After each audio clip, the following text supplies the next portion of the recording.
pale kwa polytechnic.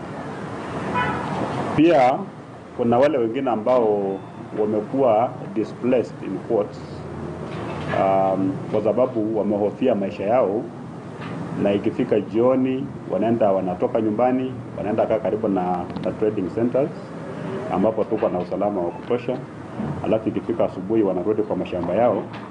Hawa ni watu karibu 200.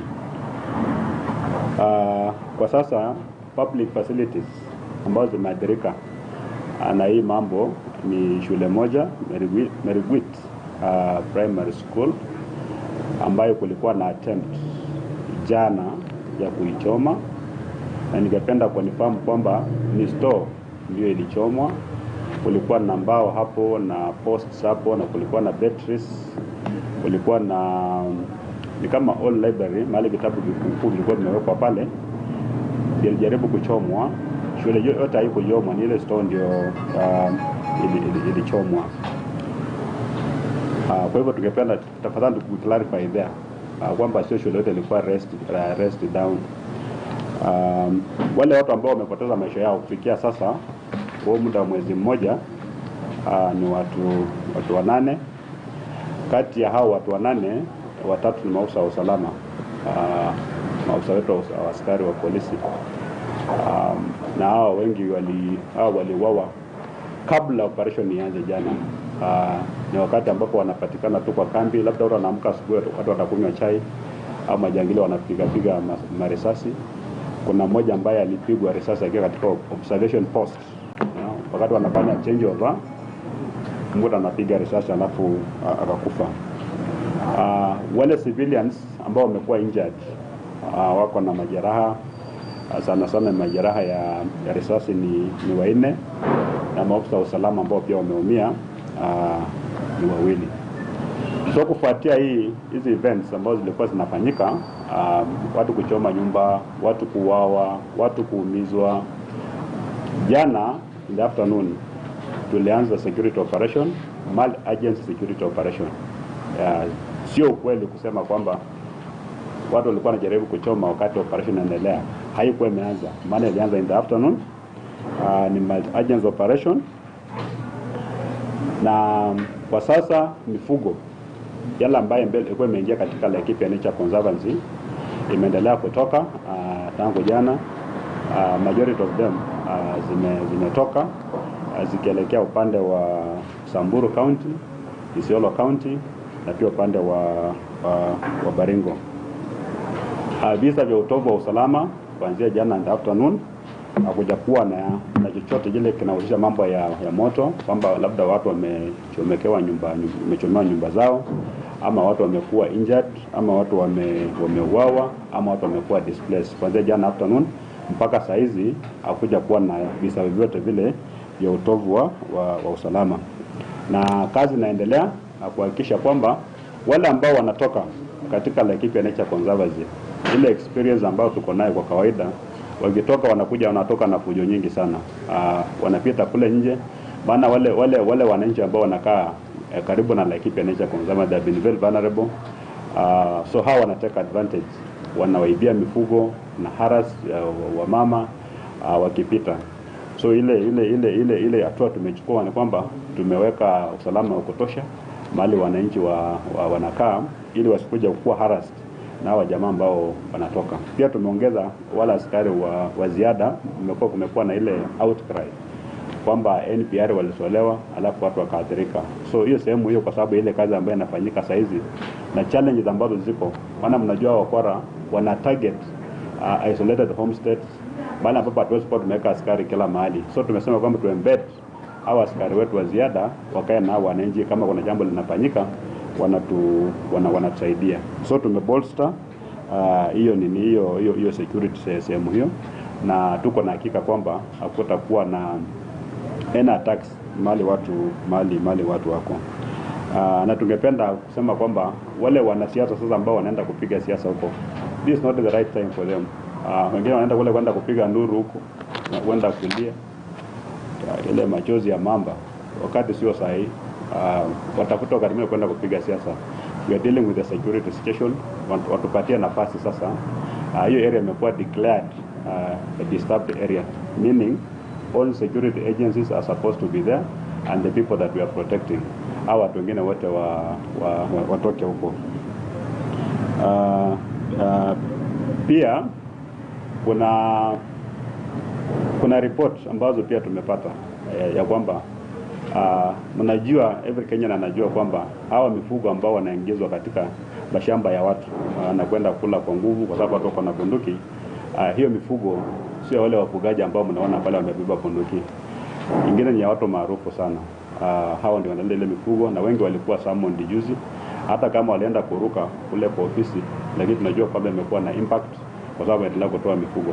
Ile report tumepata ni kwamba kuna wale ambao wanasema kwamba wataondoa mifugo kwa sasa, mifugo itoke, alafu wajipange sasa kuregesha vijana karibu 500 Morans kuja kupigana na serikali. Meaning kwamba haya maneno tumekuwa tunasema tukirudia, we are not just posturing. Sio mambo ya malisho tena, sio mambo ya maji tena. Ni vita ambavyo vimepangwa kuhakikisha kwamba sehemu hiyo haina amani. Na mnajua kwamba hii Kenya kuna watu ambao wako obsessed na mambo ya rangi. Maybe kuna mtu ambaye anataka kutarget ile Laikipia Nature Conservancy iwe kama ni rangi yake cause insecurity mpaka labda the owners watoke. Hii culture ya Moranism hizi kama Wakenya sasa tunatafika mahali tuanze kujiuliza hii culture ya Moranism ina serve purpose gani? Wanajua ukiongea mambo kama haya watu wanasema hii ni kimila yetu, hii ni culture, hii ni tradition zetu, we cannot legislate against culture. Lakini mnajua kwamba hii mambo ya Moranism ni vijana walikuwa wanajipanga, wale vijana strong kuja kulinda communities zao. Na mara nyingi communities kitambo zilikuwa zinapigana, wala ambao wamepakana wanapigana. So kila jamii ilikuwa inaweka vijana wao kutetea hao wakati wa vita. Na ilikuwa kwamba vijana wanafunzwa kwamba ile jamii jirani ni maadui. Na mpaka sasa even as we speak now, hayo ndio mambo ambayo vijana wanafunzwa. Kama vijana wa Masai wanaambiwa kwamba Wakipsigis ni maadui wao, ama Wakipsi vijana Morans wanaambiwa kwamba wa Masai ni adui wao. So inafika mahali kwamba tuna raise jamii ambayo inaangalia jamii nyingine kama maadui. Na ndio mambo tuko nayo kule upande wa Laikipia ambayo watu wanakuja wanajiita Moran na wanaendelea kuharas watu. Alafu viongozi kutoka katika hizo jamii wanafund hawa watu. Because ukiangalia kwamba hawa jamaa wanapata constant supply ya chakula, constant supply ya risasi, constant supply ya bunduki. Bunduki sio kitu ambacho utaenda kwa duka ununue na shilingi 5. Bunduki ni kitu kwa very expensive. Zile bunduki ambazo kwa nazo sio tu mtu yote anaweza kwenda kununua bunduki na alete. Lazima kuna mtu ambaye ana facilitate haya mambo. Na ni viongozi ambao ni viongozi wetu wenyewe, na kwa sasa tuko na habari ile kitu ambacho tunajaribu kugather, maana imekuwa challenge sana kwetu ni kupata proper evidence ya kupeleka hawa watu kotini. So wanajaribu kucheza ndani ya sheria, tukijua kwamba wanaweza kufanya jambo, lakini kama hakuna ushahidi wa kutosha hakuna mahali utapelekwa. Lakini uhalifu unaendelea kufanyika pale, watu wanaendelea kufa pale, watu wanaendelea kuumia kule kwa sababu ya vitendo vya viongozi wetu. Itafika mahali pia tutaanza kuexpose kwa majina kama hii maneno hayatakoma. So kwa sasa tunataka tukilie hiyo mali ile Laikipia Nature Conservancy, tuondoe wale mifugo wote ambao watakani kuwa pale, wale majangili ambao wamejificha pale. Kwa sasa tunaenda kuwatoa, hata mahali wamejificha wakati huu tutaenda mpaka mahali wapo. But challenge ambayo itabaki sasa ni kuhakikisha kwamba baada ya watu kutoka hawatarudi tena. Mnajua kwamba hii sehemu ya Olmorani kwa mfano kuanzia 2013 kuna watu ambao walifukuzwa kwa mashamba yao na hawajawahi kurudi huko. Ile era na gumu the same, mkienda hapo tabana open area ambayo inakaa ni kama shamba sio mwenyewe. Haya mashamba yote iko na title deeds ambayo watu walipigwa wakafukuzwa na wakaenda kabisa. Mpaka sasa ni watu wanakuja kulisha pale. Ndipo wanaona watu wanakuja wanaanza kupiga watu wengine, mpaka saizi mali watu wamesukuma wakafika, bado wanataka kuwasukuma wasonge mbele ili waendelee kupata sehemu za kulisha mifugo. Huwezi kuwa naweka mifugo kwa boma yako inakuwa nyingi kabisa, inakosa malisho mpaka wanataka kwenda kutumia bunduki kupeleka kwa shamba la mtu mwingine. Hakuna shamba kule Laikipia ambalo halina mwenyewe. That one needs to be very clear. Kwamba utakuja pale useme iko open na ina mwenyewe. Shamba hata kama ni kubwa namna gani, haya mashamba yote yako title.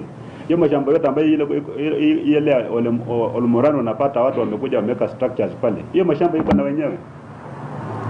Watu walinunua kitambo through cooperative societies and land buying companies, wakakatakata hiyo mashamba, but imekuwa impossible watu kurudi pale. So what we are saying, we are going to secure all those places, tuweke adequate security facilities, tuweke police stations, tuweke formed units, ili watu waanze kurudi kwa mashamba. Na tuko na hakika kwamba from next week hao ambao wamekuwa temporarily displaced na wako na maboma yao hajachomwa watarudi kwa mashamba yao.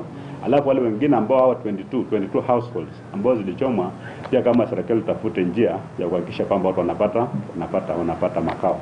Jambo la mwisho, kuna ile shule ambayo walikuwa wanataka kuchoma jana na zingine. Kuna jamii moja ambayo watoto wao wanakuwa wanasomea kwa hiyo shule.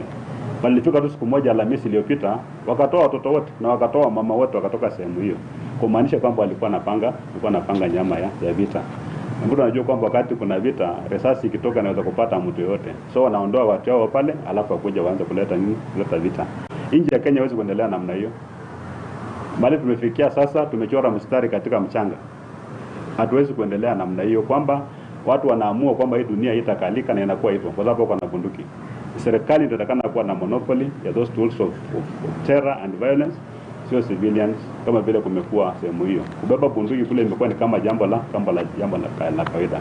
So as government, we are going to assert ourselves properly to ensure kwamba the rule of law is restored in Laikipia, in Baringo, in Samburu, in Isiolo and all other those neighboring counties where the rule of the gun, not the rule of law, they are prevail kwa sasa. So we are going to be very, very assertive this time round, and we won't play games. Maybe we could give us an English brief.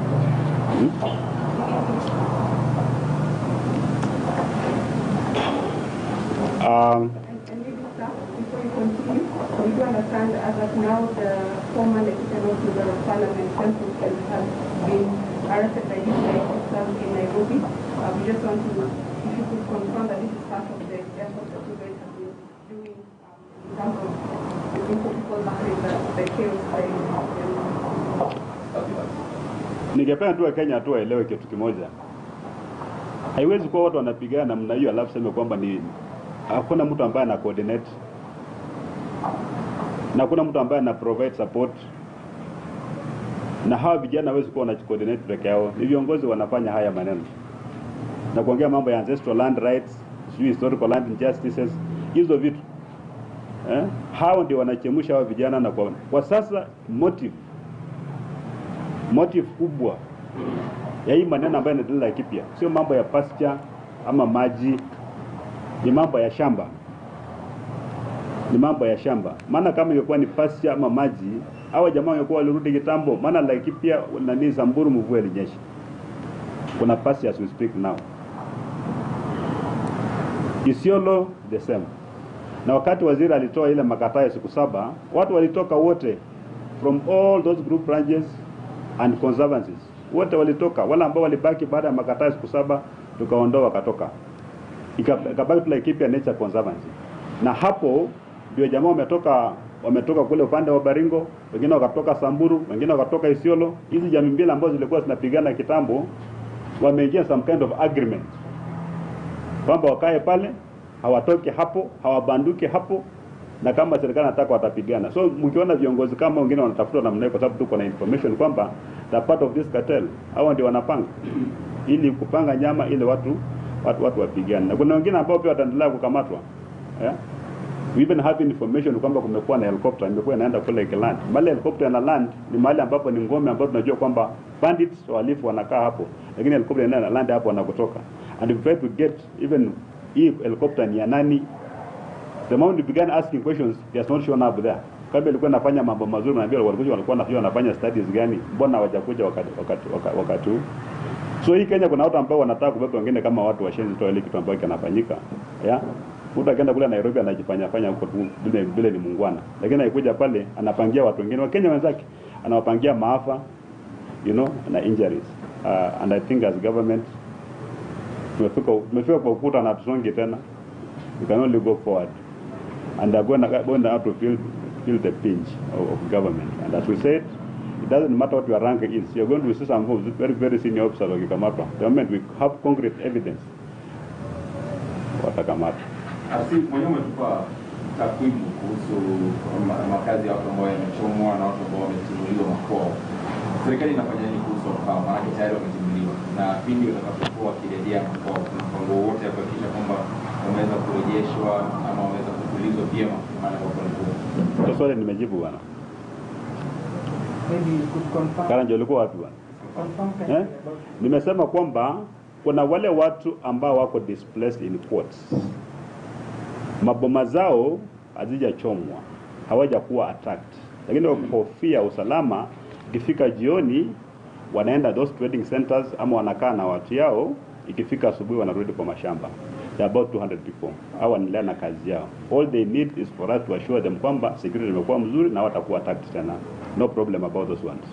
Kuna wale ambao nimesema kwamba there are about 22 households. Zile ambao zilikuwa zimechomwa. Hawana makazi. Hao sasa hata hawana vitu vya nyumba maana zilichomekea ndani ya nyumba.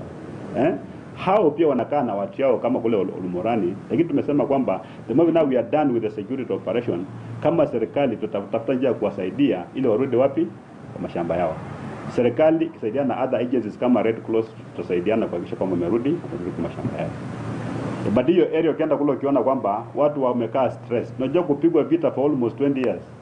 Watu wako completely stressed. And that's why as government sasa tutaki mchezo tena. Mtu hawezi kuhangaisha kwa shamba lako bwana huko na title deed anakuja anakaa hapo analisha ng'ombe. Hata vile tunaongea sasa hizo ambao anatoka kule msituni, akitoka barabara iko hivi lakini anaingiza ng'ombe kwa mashamba kwa mahindi ya watu yanakula the whole night. Kwa sababu ametoka Laikipia kuna conservancy anaelekea kule Usamburu analisha ng'ombe kwa mashamba. Kwani hii ni ushenzi gani tunafanya?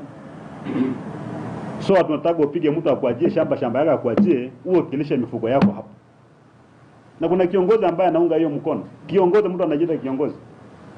So we're not fighting with those characters there. We are basically fighting na wale watu ambao wako nyuma ya hao watu.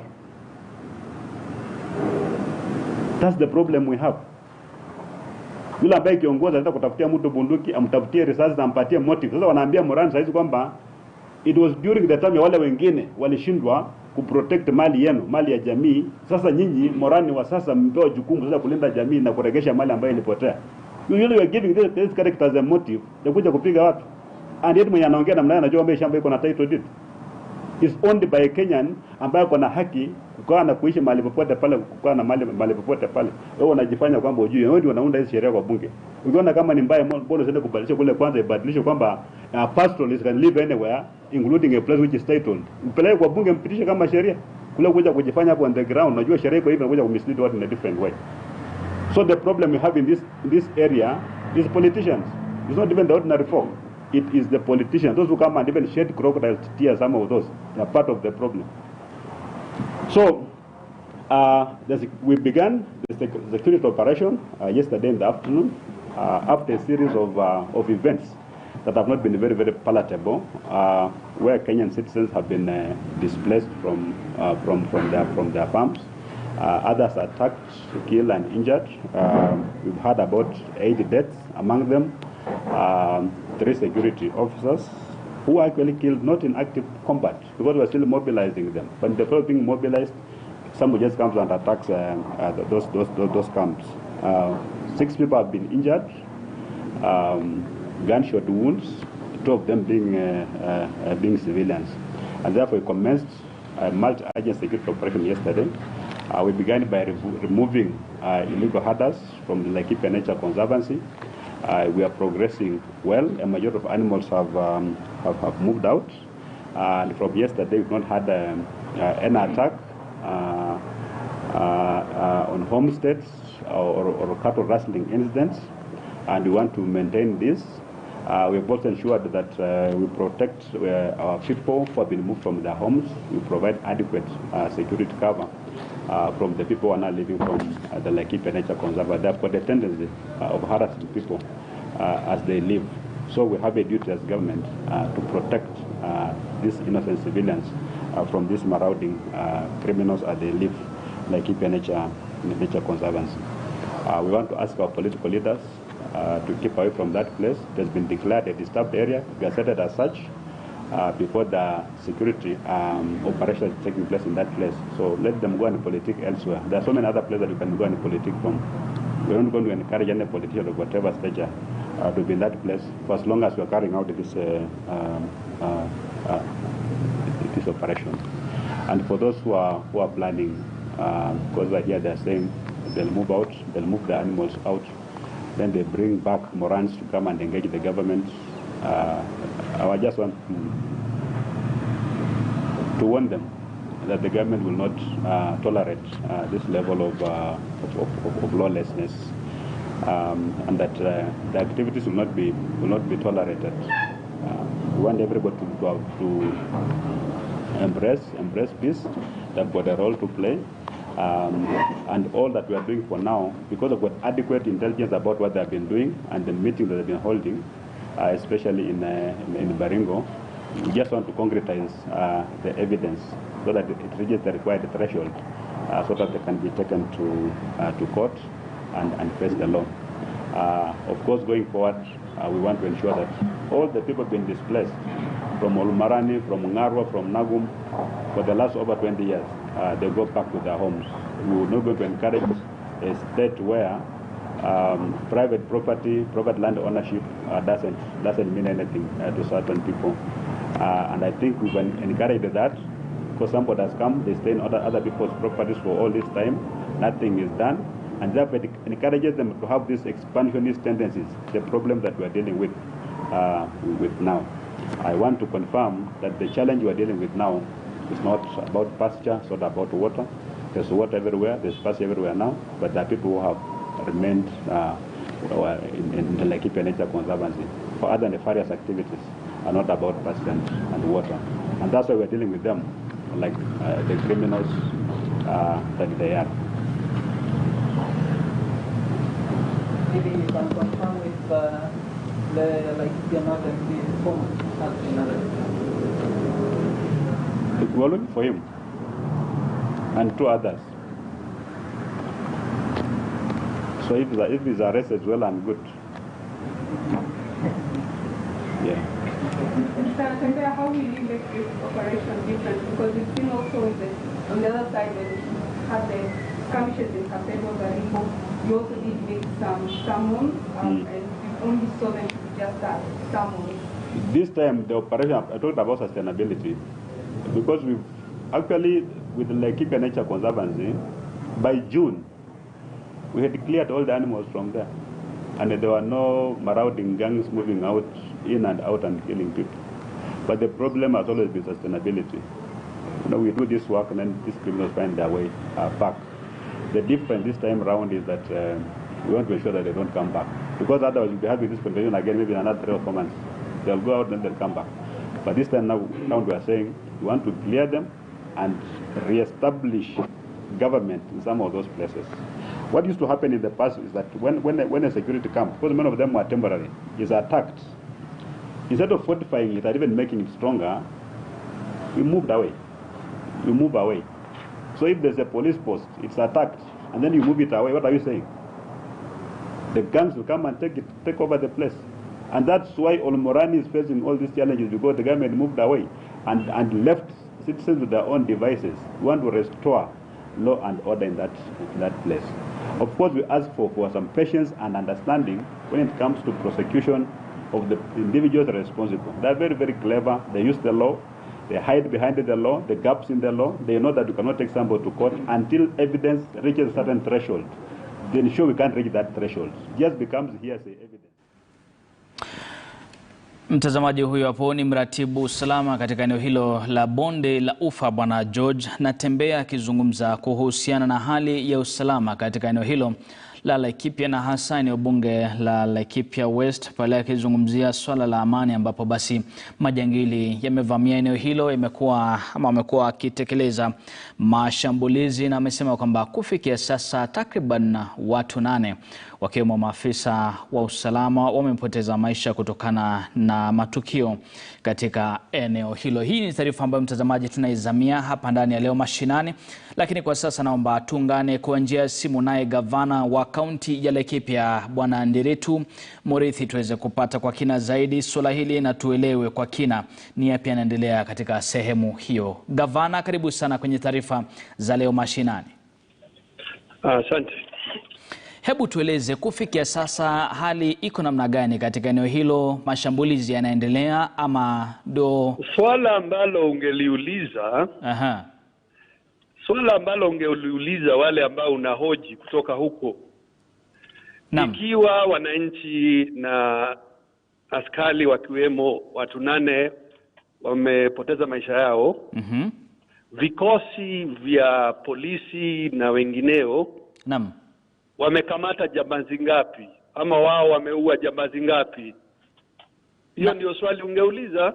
Naam, gavana, tulikuwa tunakuja hapo, tulikuwa kwanza tuelewe hali iko namna gani kufikia sasa. Sijui mbona wafuatilia hiyo. Ikiwa kuna operesheni inaendelea, naam, jambazi ambao wameangushwa na wale ambao wamekamatwa ni wangapi? Hiyo ndio swala uulize wale wanahusika. Sisi raia watuuliza nini? Naam, gavana, manake mratibu usalama Bwana George Natembeya anasema kwamba uulize yeye amekamata hawa jambazi wangapi na ni wangapi wamewekwa chini na vikosi vyake. Bwana gavana, Natembeya la sivyo waturudishie KPR yetu tuweze kujikinga. Naelewa. Natembeya alikuwa anatoa taarifa tu, kwa hivyo tulikuwa tunamtafuta muda si mrefu tumuulize hayo maswali. Unajua ndugu yangu, naam, sisi tuko Almoran. We are not in the comfort ya mali kama studio ama maofisi ndugu yangu nakupata. Kwa hivyo hatuna muda mrefu, lakini wewe kwa sababu unahoji hao, mbona uwaulize swali na kuuliza wewe? Yes. How many bandits have they killed? How many bandits have they captured? Bwana gavana, when are they going to give us our KPR so that we can go after the bandits ourselves? Naam, gavana, nakuelewa. Natembeya alikuwa ameita tu taarifa kwa wanahabari, press conference. Kwa hivyo kama nilivyosema ni kuwa tutamtafuta tuzungumze naye kidogo. Tutakuwa tunataka kupata upande wako kama gavana. Press conference ndio kuchika majambazi. Press conference ndio itatusaidia kujikinga majambazi jameni. Kwa hivyo gavana, tatizo kubwa ni nini? Tatizo ni kwamba sisi bunduki zetu za KPR zilikuwa withdrawn na hii serikali. Naam. Na hii serikali ni kama imeshindwa kukabiliana na hawa majambazi. Turudishiwe KPR zetu tuweze kujikinga na kutwanga hawa watu. Hiyo ndio tunahitaji. Na nimeona kwamba jana umezungumza na ukasema kwamba Rais Uhuru Kenyatta amelegea kwenye swala hili. Je, ni kweli? Mimi nakueleza hivi. Tulikuwa na KPR, tukaambiwa turudishe bunduki na serikali tukarudisha. Naam. Sasa hivi sisi hatuna na wale majambazi wana bunduki. Kwa hivyo sisi hatuna njia ya kujikinga. Naam. Kwa hivyo swala la muhimu ni kwamba kwa mara moja serikali iturudishie KPR yetu ili tuweze not only kujikinga na kukabiliana na wale wakati wanatushambulia. Naam. Na tumeona mazungumzo na Hassan Natembeya akisema kwamba tatizo si malisho, tatizo ni ardhi na kuna viongozi ambao wanahusika. Ukweli ndani ya hilo? Wewe wanizungusha tu hivi. Na kueleza swala la muhimu ni serikali iturudishie bunduki zetu tuweze kukabiliana na hawa. Naam. Mambo mengine tutazungumza baadaye. Naam. Asante sana gavana kwa hayo mahojiano mafupi. Shukrani. Naam, bila shaka tutakuwa na kutafuta baadaye tuweze kupata kwa kina swala hili. Mtazamaji, vile vile tunaye Daktari Likaka Luchetu ambaye ni mchanganuzi wa masuala ya usalama. Muda si mrefu nitakuwa naungana naye kuzungumza naye kwa kina kuhusiana na hali ya usalama katika maeneo hayo na kufahamu mengi zaidi, hasa wakati ambapo tunazungumzia swala la silaha ambazo Natembeya alizungumzia siku ya jana. Lakini kabla ya hayo mahojiano, mtazamaji, naomba tupate mapumziko mafupi tu. Muda si mrefu nitakuwa